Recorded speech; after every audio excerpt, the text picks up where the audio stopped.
Euro 2024 সালে যে সমস্ত প্লেয়াররা অংশগ্রহণ করবে তাদের মধ্যে 11 জন প্লেয়ার নিয়ে একটা বেস্ট 11 বানানোর চেষ্টা করব এই ভিডিওতে। তো কে কে থাকছে এই বেস্ট 11 এর মধ্যে এবং কেমন হয় আমার ইউরো বেস্ট 11টা এটা জানার জন্য এই ভিডিও শেষ পর্যন্ত সাথেই থাকুন। আর ভাই যারা যারা শুধুমাত্র ভিডিও দেখেন কিন্তু পেজটা এখনো ফলো দেন নাই তারা এখনই গিয়ে পেজটা ফলো দিয়ে আসেন যাতে কোপা আমেরিকার আগে 10,000 ফলোয়ার হয়ে যায়। 3-4-3 ফরমেশনের এই দলটার ভিতরে গোলকিপার হিসেবে আমি রাখবো ইংল্যান্ডের গোলকিপার পিকফোর্ডকে।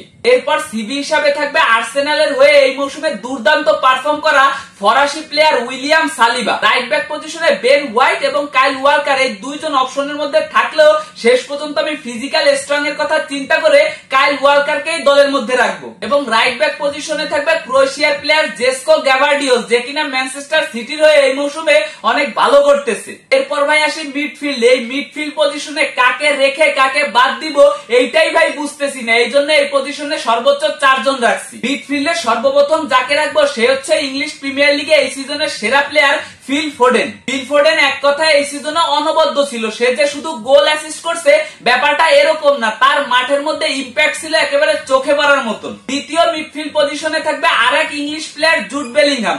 জুড বেলিংহাম এই সিজনে রিয়াল মাদ্রিদে জয়েন করার পর থেকে কি কি করে দেখাইছে সেইটা কিন্তু ভাই আমরা সবাই দেখছি। আর ব্যালন ডিওর জয়েরও খুব কাছেই আছে জুড বেলিংহাম। ইউরোতে যদি সে ভালো করতে পারে তাহলে হয়তোবা সেই ব্যালন ডিওরটা জিতে যাবে। এরপরে ভাই ডিফেন্সিভ মিডফিল্ডার হিসেবে থাকবে স্প্যানিশ প্লেয়ার রদ্রি।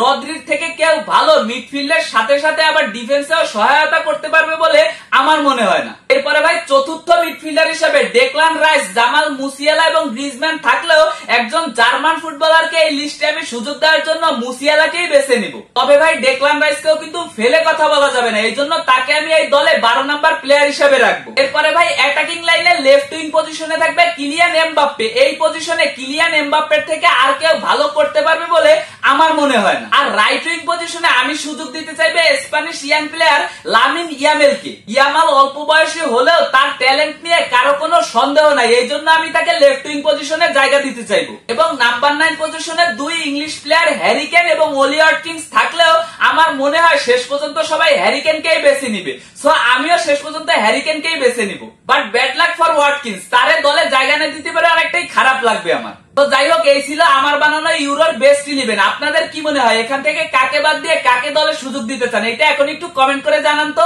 আজকের ভিডিও এই পর্যন্ত, ভালো লাগলে সবাই লাইক কমেন্ট শেয়ার করবেন। ধন্যবাদ, দেখা হবে অন্য কোনো ভিডিওতে।